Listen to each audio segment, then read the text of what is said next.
Hello, everyone. I'm here to talk to you about the exciting possibility of summer reading.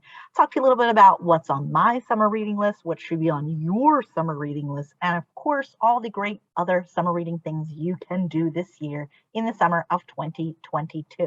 So I'm first going to share with you one of my favorite sites to use when keeping track of all of my different reading throughout the year, not just in the summertime, that I think would be really great to keep track of where you are in your reading. Okay, so this first thing is GoodReads. So goodreads.com is completely free. It's like Facebook for books. And this is how I keep track of all the books that I'm reading, all the books that I have read, and all of the books that I'm looking to read. So as you can see right now, I'm reading the book We Belong, which is told in verse form. Excellent book, highly recommend. But I can also look at what I want to read. And right now we are going to be looking at what is on my summer reading list for 2022. So the first thing on my summer reading list should be on your summer reading list, which is The Wild Robot. That is the Collegium Middle School summer reading book this year. Lots of exciting things happening with it. Hopefully you have already heard a lot about it in school, but to give you a little bit of glimpse of what the book is about. Can a robot survive in the wilderness? When Robot Roz opens her eyes for the first time, she discovers that she is all alone on a remote, wild island. She has no idea how she got there or what her purpose is, but she knows she needs to survive. After battling a violent storm and escaping a vicious bear attack, she realizes that her only hope for survival is to adapt to her surroundings and learn from the island's unwelcoming animal inhabitants. As Roz slowly befriends the animals, the island starts to feel like home until one day the robot's mysterious past comes back to haunt her. So this author, Peter Brown, he's written a bunch of different children's books. This middle grade book also has a sequel, but he also does all of these really amazing illustrations too. So you're not only reading the book, but you're seeing some of his amazing illustrations too. So to give you another glimpse at what I'm going to be reading this summer, this is a quick glimpse at that. The Wave is actually one that I've already read, also told in verse form. Really interesting book about a girl who is a surfer, but she has some issues going on with her friends, and one of her friends is diagnosed with cancer and kind of fighting through that, and what that experience was for her and her friendship. Lots of other great books. I'm going to highlight a couple of them that I'm really excited about reading. This first one is Flight of the Puffin. Libby comes from a long line of bullies. She wants to be different, but sometimes that doesn't work out. Now she's suspended again. On the opposite side of the country lives Vincent, a kid who loves the mathematician Katherine Johnson, and being a nonconformist who's trying hard not to get stuffed into lockers at his new school. But that's not working out too well either.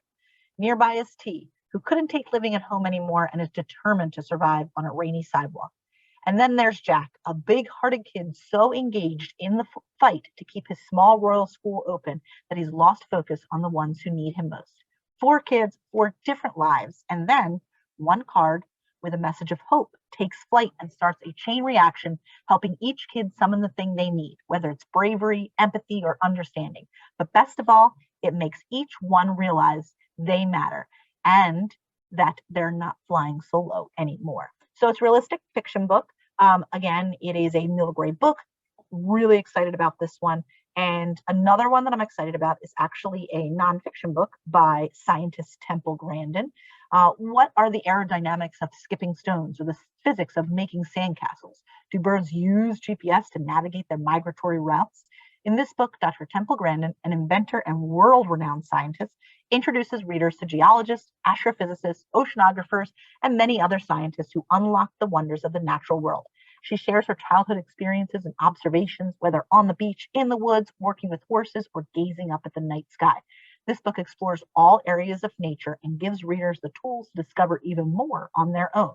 With 40 projects to give readers a deeper understanding of the world around them, from the depths of space to their own backyards, this is a perfect read for budding scientists, inventors, and creators. And remember, Dr. Temple Grandin is a part of the neurodiverse community.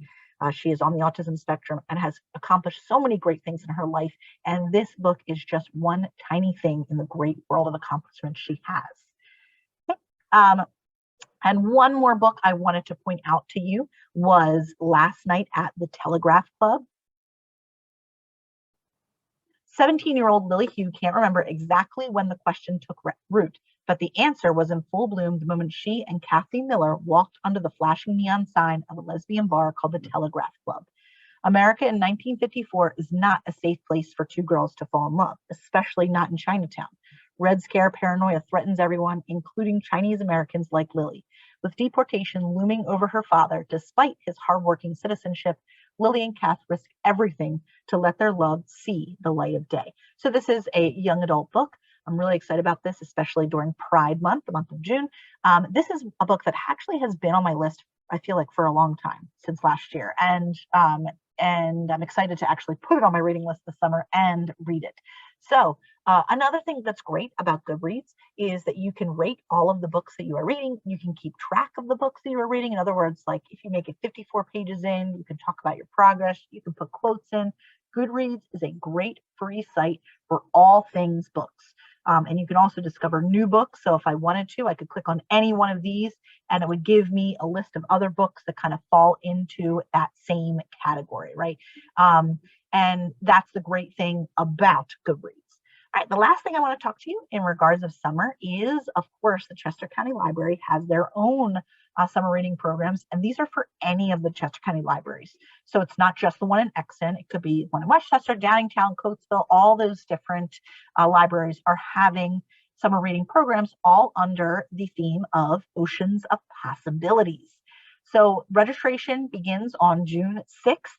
And it lasts all the way through the summer. Basically, you stop by at any one of your local libraries, pick up a reading sheet. You can earn medals, patches, all kinds of fun activities also happening at the libraries. So I highly recommend not only running over to your library to sign up, but also doing some great reading and enrolling in their programs. They have there all for free. That's the big word this summer, free. So many great opportunities to read for free. And then, of course, last thing, all summer long, you can read on the library website. That's right, using the Sora app. You just log in with your Sora credentials. You can listen to audiobooks. You can read ebooks. You can even check out books from the library on your phone, tablet, device, anything that you can access the internet. You can access Sora with your school credentials. So that's all that I have for you today. Of course, happy reading to everything that's going on in your summer, and I hope that you enjoy the rest of your school year.